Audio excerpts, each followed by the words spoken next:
Kalau berbicara makhluk itu jangan selalu fokus pada yang kelihatan. Karena hidup itu tidak pernah mati. Walaupun orang tua kita hari ini tidak bersama kita lagi secara fisik, tetapi secara spiritual, secara rohani, beliau tidak pernah mengalami kematian. Beliau ada di sini.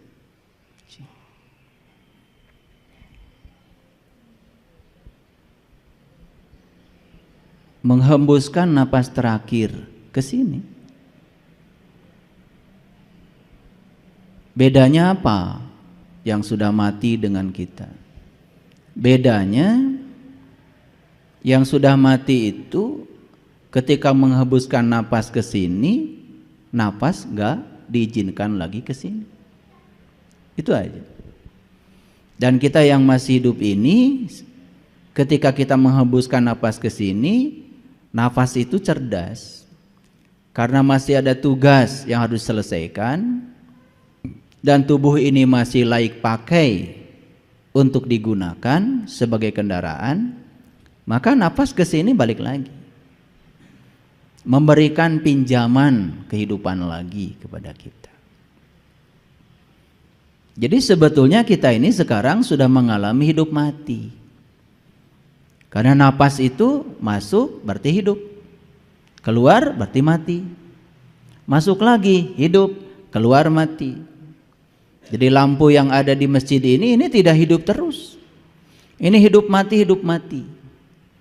Karena di PLN itu pembangkit listriknya itu adalah pembangkit listrik arus bolak-balik.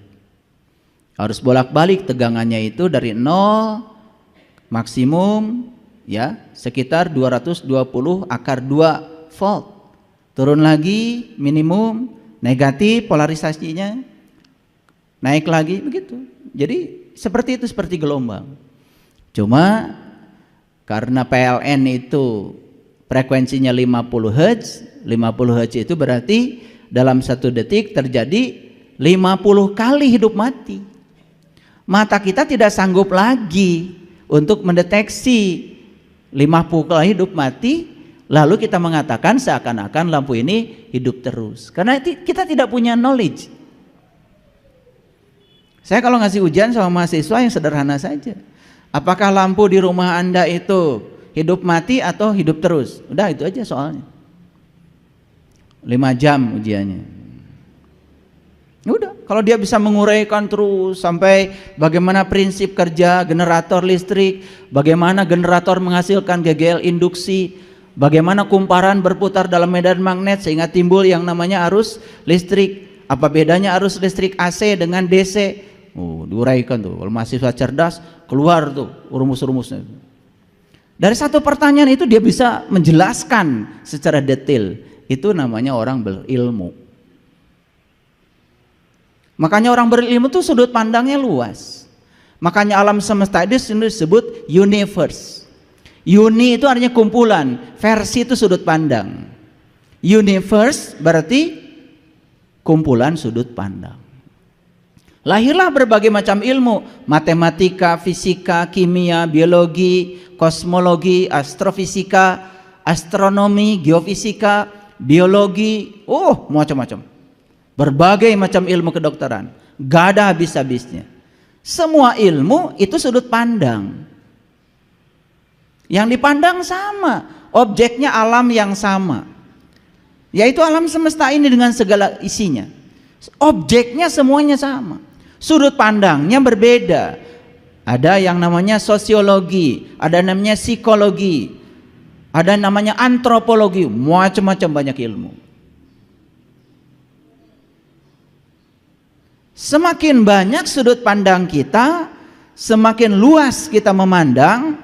Seperti kita naik gunung, maka semakin bijaksana seseorang. Yang masih gampang menyerang orang lain, ketika orang lain berbeda dengan dirinya dianggap salah, dihakimi, bahkan mengeluarkan kata-kata yang tidak senonoh, tapi ingin dianggap orang terhormat. Itu ciri sebenarnya ilmunya nggak kemana-mana. Makanya satu-satunya orang yang tidak bisa ditolong di semesta ini adalah orang yang tidak tahu tetapi dia tidak tahu bahwa dia tidak tahu. Tetapi karena masyarakat menganggap dia seakan-akan sebagai orang yang tahu, lalu dia memposisikan diri seakan-akan sebagai sumber pengetahuan. Maka si ngasih fatwa ini, fatwa itu pada orang lain, kayak Tuhan aja. Udah jelas di Quran dikatakan, sesungguhnya hanya Tuhanmu yang tahu siapa yang tersesat di jalannya dan siapa yang mendapatkan petunjuk. Inna rabbaka huwa a'lamu biman dola an sabilihi wa huwa a'lamu bil muhtadin. Hanya Allah yang tahu. Lah kamu ini yang ilmunya cuma sedikit, pencitraan saja. Makanya tidak boleh menghakimi siapapun. Ketika orang lain melakukan kesalahan pun tidak boleh dihakimi. Karena apa? Biarkan saja. Karena kesalahan yang dia lakukan akan mengajarkan risiko dari kesalahannya. Risiko itu pelajaran yang akan datang pada dia. Ketika dia diajarkan oleh risikonya, dia akan berubah dengan sendirinya. Dan ketika berubah dengan sendirinya, bukan paksaan dari orang, itu lebih bagus. Makanya bisa jadi kebenaran itu dilahirkan oleh kesalahan. Yang repot itu ketika kita usil, ya. Makanya amalkan wiridan dari saya. Jangan usil, jangan komentar, maafkan, biarkan. Itu aja. Jangan usil, jangan komentar, maafkan, biarkan. Itu aja. Coba damai. Oleh karena itu mari kita bersyukur hari ini kita diberi kesempatan kembali untuk memotret diri kita, melihat sesungguhnya diri kita secara jujur, sejujur-jujurnya, dan semoga keluar dari ruangan ini kita bisa mengalami perubahan kesadaran. Yang paling tahu diri kita adalah diri kita sendiri. Oleh karena itu kita berikan penghormatan yang setinggi-tingginya kepada Dia Sang Hidup yang masih memberikan kesempatan kepada kita untuk hidup. Kita puji Allah membaca hamdalah. Alhamdulillahi rabbil alamin. Mari kita sapa asma Allah dengan kelembutan dan cinta. Semoga Allah membukakan pintu kecerdasan kita, memampukan kita untuk melaksanakan semua ilmu yang kita serap hari ini dalam kehidupan kita. Kita bacakan basmalah. Bismillahirrahmanirrahim.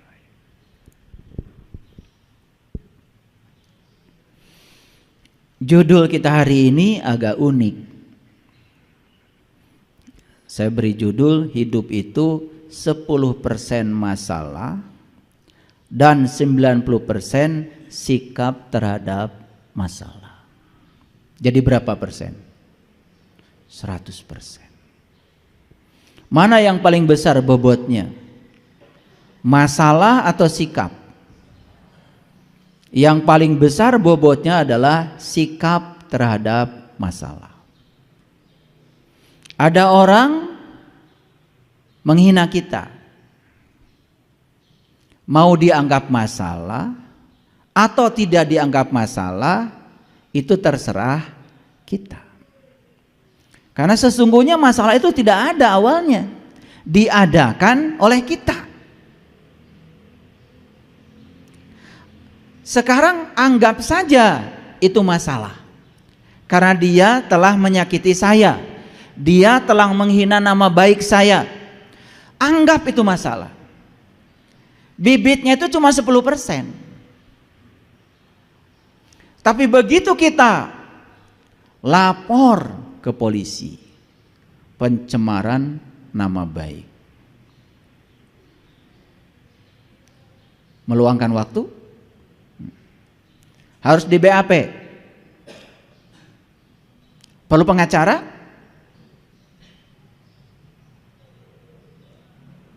perlu uang kira-kira, bolak-balik ke kantor polisi ngasih bukti, menyita waktu. Bakal sidang di pengadilan, ketemu jaksa kira-kira ketemu hakim. Berapa kali sidangnya? Hasilnya kita hanya puas telah memenjarakan orang yang telah menghina kita. Itu hasilnya. Betul nggak omongan saya? Sebetulnya bibitnya itu cuma 10% saja.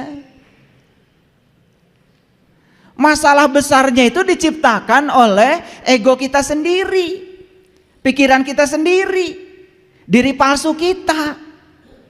Ujung-ujungnya hanya puas kita telah berhasil memenjarakan orang, mencelakakan orang yang kita sebut telah menyakiti kita. Sibuk nggak kita? Sibuk apa kita? Bodoh nggak kita? Yang cerdas, nih yang cerdas. Ketika dia menghina saya, ya saya tidak akan terhina.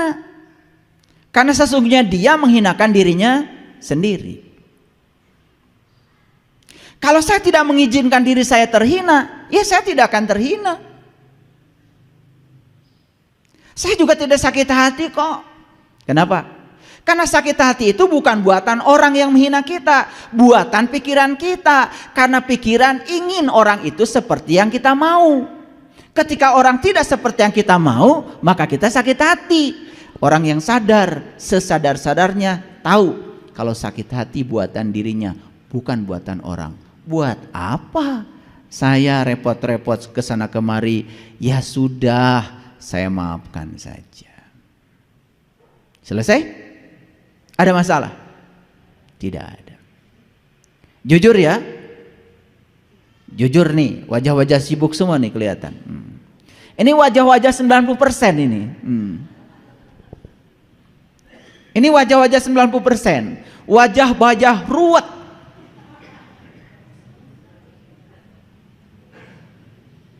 Harusnya bisa sampai 0%. Istilah anak mudanya itu adalah emang gue pikirin. Itu bahasa tingkat tinggi itu. Tetapi selama ini bahasa itu disepelekan. Dan kita lebih senang untuk berjibaku menyibukkan diri untuk sesuatu yang sama sekali tidak ada gunanya. Keluar tenaga banyak, pikiran banyak, uang banyak, melibatkan banyak orang hanya untuk memuaskan pikiran kita, memuaskan ego kita. Betapa bodohnya manusia di kehidupan ini. Sering terjebak kebodohan itu. Sering apa sering sekali? Sampai bersumpah, nanti kalau saya mati, awas ya, kalau dia sampai menyentuh jasad saya, waduh, mati saja udah buat dendam.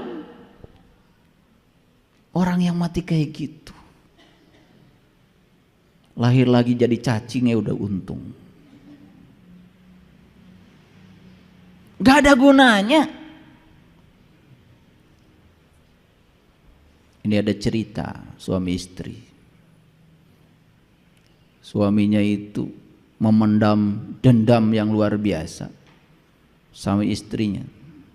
Tetapi dia tidak berdaya ketika masih hidup. Maka dendamnya dibawa mati. Hartanya banyak berlimpah. Sepeda motor banyak, mobil banyak, rumah banyak.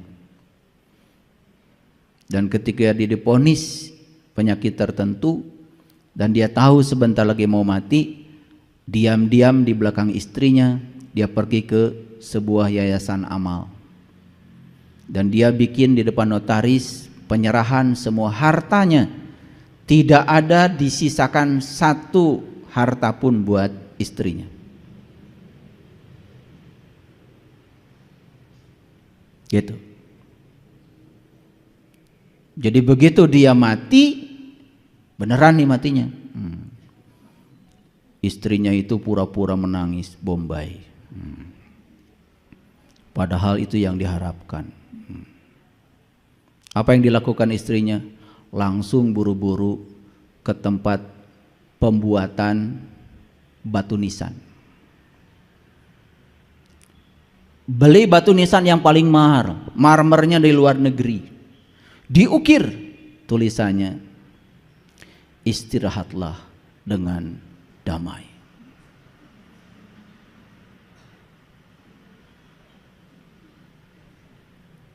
Proses pemakaman mewah karena duitnya banyak. Batu nisan pun yang mahal.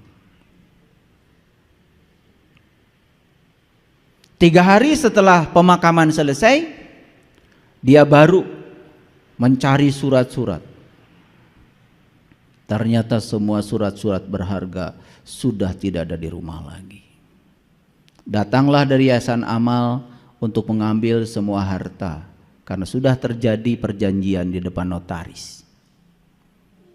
Kira-kira kecewa nggak istrinya ini? Kecewa berat. Apa yang dilakukan? Pergi ke tukang batu nisan lagi. Mas, maaf kemarin ada yang tertinggal. Apa? Tulisannya kurang lengkap. Bu, selama saya jadi tukang batu nisan, tulisannya sudah sempurna, Bu. Istirahatlah dengan damai. Belum. Tambahkan sedikit lagi. Sampai aku datang. Lengkap ya tulisannya. Istirahat dengan damai sampai aku datang. Ini dua-duanya memendam dendam. Yang suami memendam dendam sampai dibawa mati, yang istri pun nanti tunggu tanggal mainnya. Gitu. Jadi ingin memuaskan dendam ketika mati karena harta sudah dipindah tangankan di Yayasan Amal. Luar biasa. Ini mati model apa kayak gini? Sama sekali tidak memenuhi ayat la tamutuna illa wa antum muslimun. Janganlah kau mati kecuali sudah menjadi orang yang pasrah total kepada Allah, masih menolak kenyataan hidup. Ini kenapa? Ini kira-kira tipe suami istri 10% atau 90%? Seperti siapa? Seperti siapa? Tuh yang ketawanya paling kenceng itu. Ngaji harus begitu, harus tertawa kenceng, mentertawakan diri sendiri. Jangan-jangan saya masih tipe 90%. Apapun jadi masalah. Orang yang tipe 90% ini apapun jadi masalah. Orang baik saja masalah bagi dia. Apalagi orang yang buruk. Coba. Kesulitan udah jelas jadi masalah, tidak jadi peluang. Apalagi ya peluang saja jadi masalah, apalagi kesulitan bagi dia. Orang yang kayak gini peluang saja masalah bagi dia, apalagi kesulitan. Jadi tidak ada di kehidupannya itu yang baik. Semua sudut pandangnya dalam otaknya dia itu buruk semua. Kenapa bisa begitu? Satu, karena dia mengizinkan pikirannya selalu buruk. Yang kedua, dia juga terdidik di tempat yang buruk. Karena ketika kita bayi, kita ini punya yang namanya mirror neuron, cermin saraf. Jadi semua yang kita saksikan itu akan tercerminkan di alam bawah sadar otak kita. Dan itu akan nampak suatu saat pada saat kita dewasa. Itu yang disebut dengan long term memory. Dan itu harus disembuhkan. Sangat berbahaya. Nah, kenapa saya berbicara ini? Ini penting. Ini penting. Karena kadang-kadang kita ini kalau tidak disadarkan gak sadar-sadar. Karena selama ini kadang-kadang menganggap, wah kurang apa ibadah saya, kurang apa doa saya. Wah semua doa apal. Semua doa untuk mengatur Allah supaya Allah takluk dan taat pada keinginan kita, apal semua. Dan ketika Allah takluk pada keinginan kita, bangga kita mengatakan, Allah mengabulkan doa saya. Padahal sebenarnya di balik kata-kata itu sedang ingin memamerkan pada orang, lihat Allah saja sama saya nurut, gitu sebetulnya. Lalu Allah bingung, yang Tuhan lu apa gua, kata Allah. Ya kan? Karena kita diajarkan dari kecil begitu. Terus ya diajarkan ngatur-ngatur Allah supaya Allah itu takluk dan taat sama keinginan kita. Kapan kita mau berserah diri kepada Allah? Ngakunya sih Muslim. Padahal Muslim itu gelar tertinggi yang diberikan Allah untuk mereka yang sudah pasrah total kepada Allah. Maka saya tidak suka dengan istilah Muslim non-Muslim karena perbedaan keyakinan. Bagi saya, Muslim non-Muslim adalah soal akhlak, bukan soal keyakinan. Maaf, bisa jadi orang itu keyakinannya berbeda dengan saya, tapi dia sangat pasrah dalam kehidupannya kepada Allah. Bagi saya, no problem. Bagi saya dia adalah Muslim. Bagi saya ya, boleh berbeda. Karena selama ini kan Muslim non-Muslim berdasarkan atributnya. Lebih mementingkan atributnya, bukan? Bukan akhlaknya. Bukan perilakunya, bukan karakternya, bukan sifatnya. Saya banyak sekali punya sahabat yang keyakinannya berbeda dengan saya, tapi dalam hidupnya sudah penuh dengan kebahagiaan karena sudah bisa menerima semua hal yang tidak diinginkan dalam hidupnya. Bahkan dia bisa merayakan semua hal yang tidak diinginkan seperti dia menerima hal yang dia inginkan. Itu Muslim itu. Cirinya apa? Wajahnya itu bersinar, ringan kalau bicara. Iya. Beda kan kalau orang yang berat, punya uang 100 juta dipinjemin 100.000 saja. Oh, saya baru kemarin beli tanah 100 juta. Sombongnya tetap aja, minjemin kagak. Karena baru beli tanah 100 juta. Padahal pinjamnya cuma 100.000. Giliran dipinjamkan 100.000, waluh, 3 hari janji nggak ngasih. Udah ditelepon 2 hari sebelum janji itu tiba. Pusing nggak orang kayak gitu? Kira-kira tipe 10% atau 90% macam kayak gini? Seperti siapa? Selalu ada pertanyaan, seperti siapa ya hari ini? Jadi hidup itu adalah 10% apa yang terjadi pada kita, 90% bagaimana kita menanggapinya. Jadi sebetulnya 10% itu apa yang terjadi, tetapi 90% kita menanggapinya. Itu yang membuat kita menjadi sangat sibuk dengan kehidupan ini. Terasa? Kalau belum terasa, sabar, kita akan masuk situ.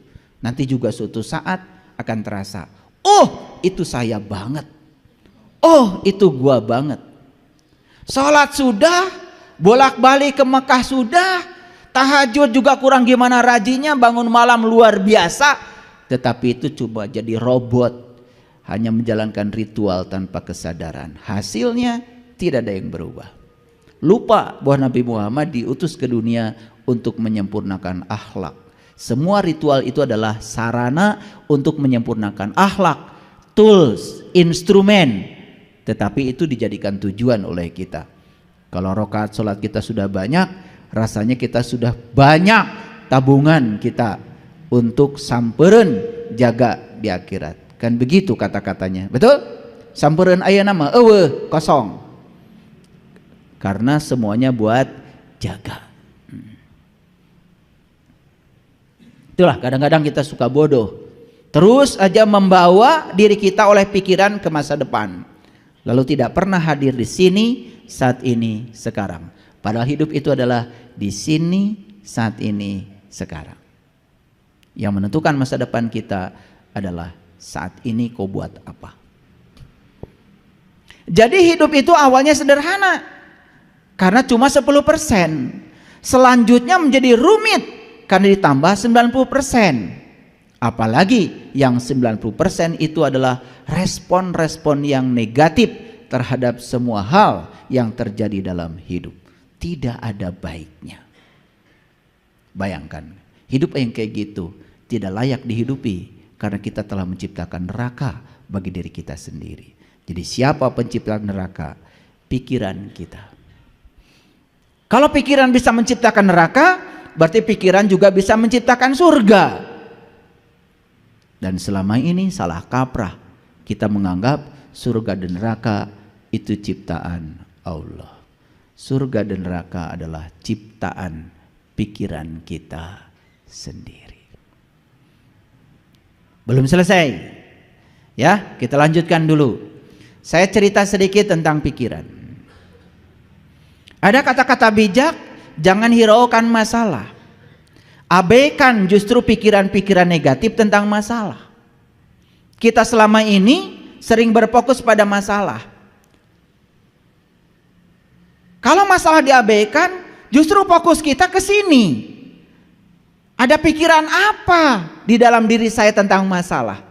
Ketika pikiran sedang memproduksi pikiran-pikiran negatif tentang masalah, maka yang 10% itu membumbung menjadi 100%. Dibesarkan 90% oleh kita sendiri. Itulah pola kerja pikiran. Jadi pikiran itu ibarat parasut ya, hanya berfungsi ketika terbuka.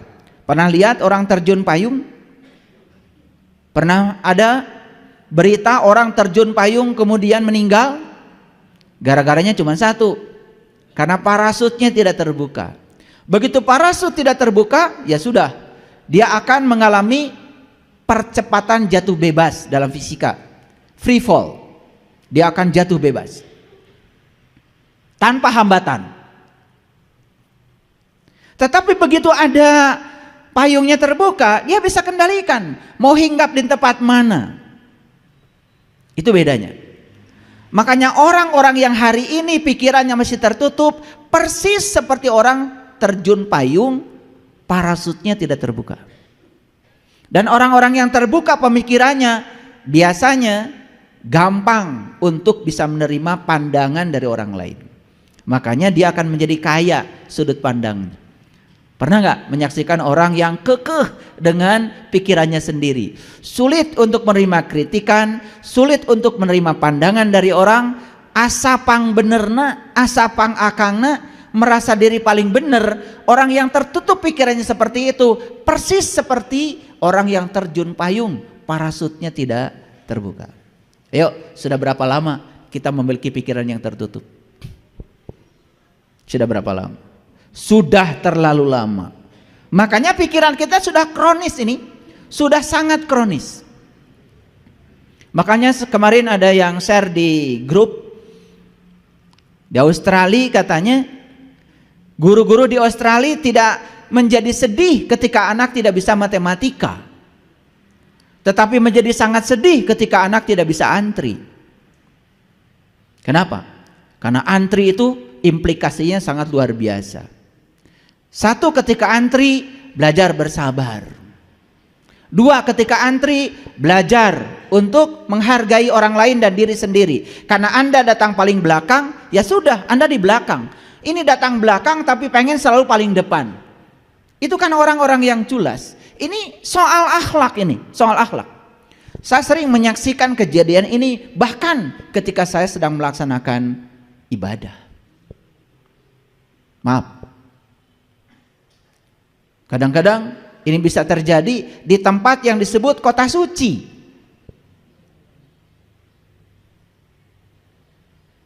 Tidak bisa antri. Bahkan antri itu apa? Belajar untuk tidak menunggu. Orang yang selalu menunggu, dia selalu ditarik oleh pikirannya ke masa depan, pasti akan menderita. Saya sampai hari ini tidak pernah menunggu. Makanya kemana-mana saya baca buku yang menyenangkan saya bawa musik yang menyenangkan saya, dan saya tidak mau menunggu, karena menunggu berarti membunuh waktu.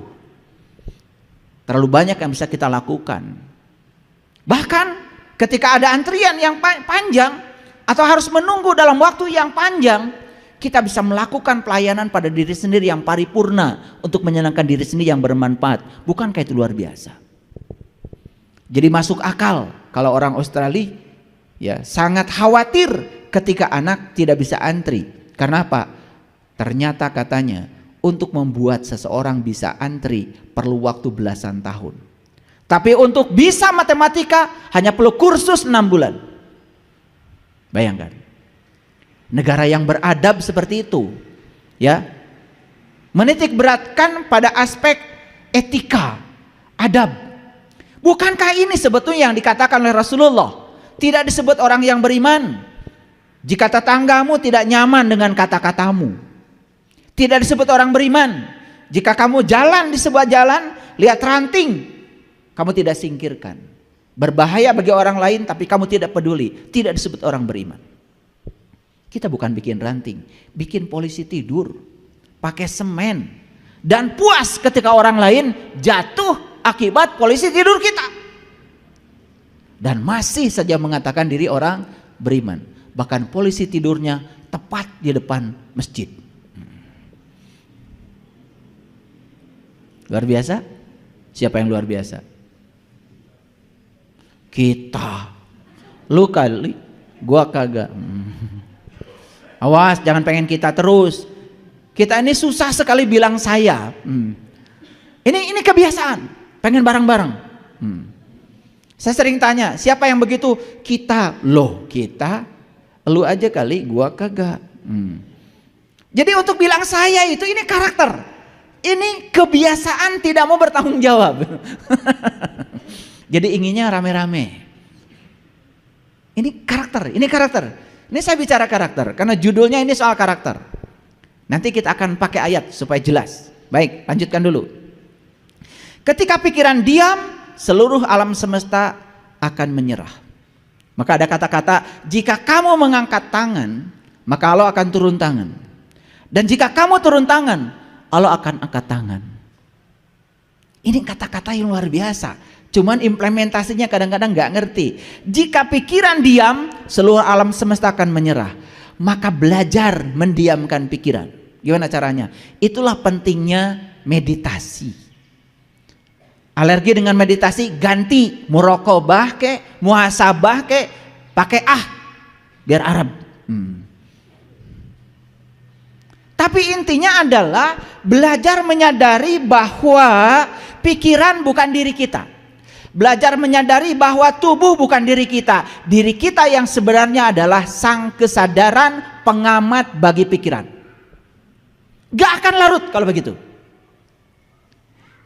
Yang melakukan yang begini kebanyakan justru orang lain, bukan kita. Padahal ini ajaran Islam luar biasa. Quran mengajarkan kita untuk belajar murakabah, muhasabah, musyahadah, mukasyafah. Ini ajaran Islam. Tetapi implementasinya kita nggak ngerti. Coba kalau ditanya gimana cara mendiamkan pikiran, banyak yang belum tahu. Malah ngomongnya gimana cara membunuh pikiran. Pikiran nggak bisa dibunuh. Pikiran tuh kayak anak kecil. Kayak anak kecil pikiran tuh. Kalau anak kecil sedang pegang mainan, ambil mainannya pasti nangis.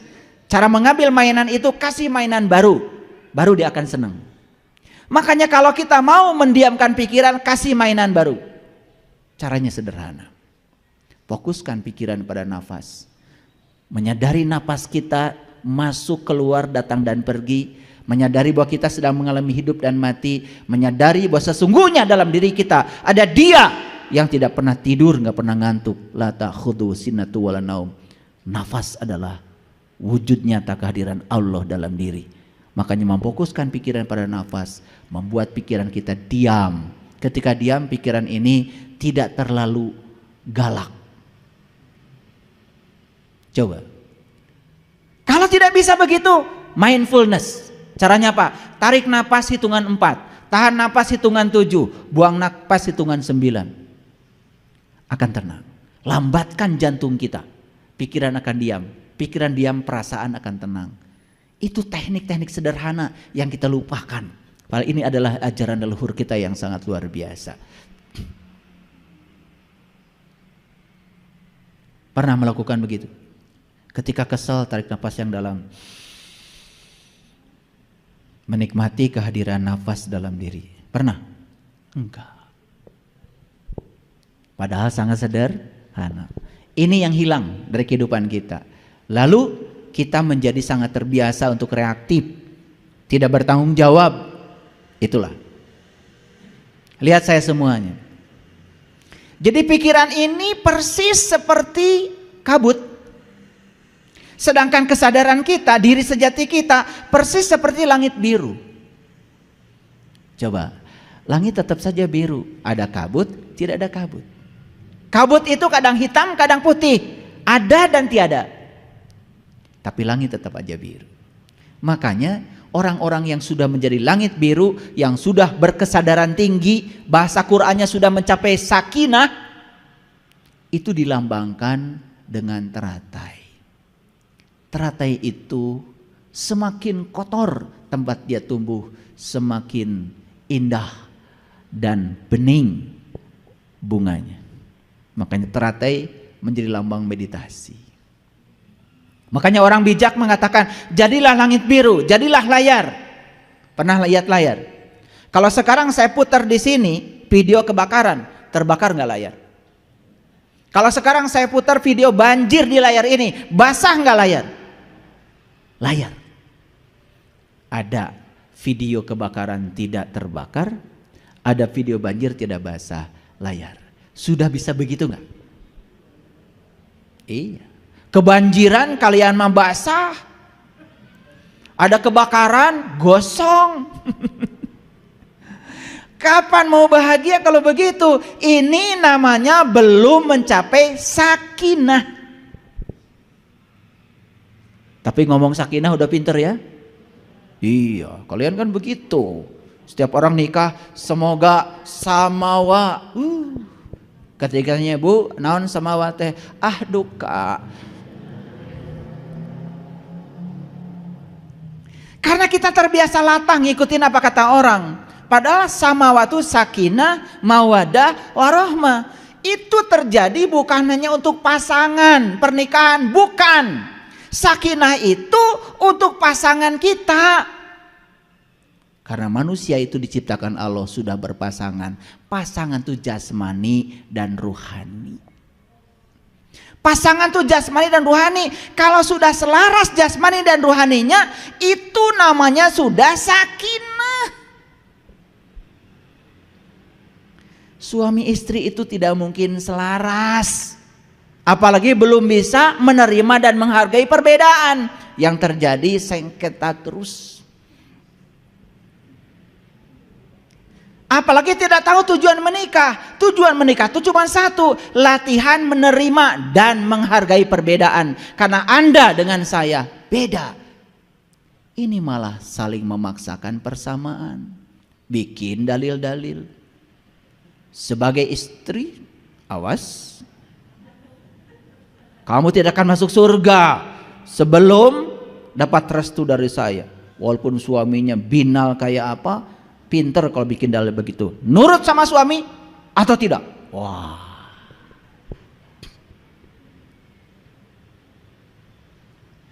Orang yang macam gini, diktator kayak gini, jelas tidak akan bisa menerima pasangannya apa adanya. Dia ingin pasangannya seperti yang ada di pikirannya. Ketika tidak seperti yang ada di pikirannya, out.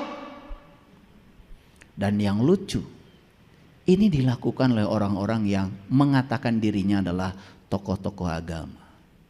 Tidak cocok dengan pasangan, cerai. Cerai itu akibat dia tidak bisa menerima dan menghargai perbedaan. Ingin pasangannya sama dengan yang dipikirkannya. Padahal jelas-jelas cara berpikir beda, jenis kelaminnya beda, dibesarkan di keluarga yang berbeda, pendidikan juga berbeda, adat istiadat juga berbeda, cara berpakaian juga berbeda, fisiologi berbeda, psikologinya berbeda. Apa yang mau dibuat sama? Udah nyata-nyata beda kok. Maka disebut pasangan. Pasangan itu kiri kanan, tidak pernah kiri-kiri. Kan disebutnya ya aju aja. Saya khawatir ya, kalau ini dilakukan oleh tokoh-tokoh, kemudian ke bawahnya pada ngikut. Seakan-akan menceraikan pasangan itu sah-sah saja. Padahal jelas tidak bisa menerima dan menghargai perbedaan. Kalau di rumah saja di level kecil sudah tidak bisa menerima dan menghargai perbedaan, gimana dia dengan level besar? Maka di luar pun dia menyerang terus. Setiap yang berbeda dengan dirinya dia serang, dia hakimi. Begitu. Gak ada etika. Bahkan ujungnya sebetulnya kan patut diragukan imannya. Kalau orang sudah bertauhid gak kayak gitu. Seperti Allah menerima semua kita apa adanya. Hebat gak Allah? Yang jahat tetap bernafas, yang baik-baik bernafas. Allah itu begitu, tidak tersinggungan kayak kalian. Hebat. Dia menunjukkan kemahakuasaannya luar biasa. Makin maha kuasa, makin dekat dengan yang dikuasainya. Makanya kata Allah, berbuat baiklah kamu sebagaimana aku berbuat baik kepadamu. Wa ahsin kama ahsanallahu ilaika. Jadi mekanisme perbuatan baik itu baru disebut baik kalau cara melakukannya persis seperti Allah melakukannya kepada kita, tanpa keinginan, tanpa muatan. Keren gak kalau hidup kayak gitu? Keren. Tidak ada yang saling menyakiti, saling melukai.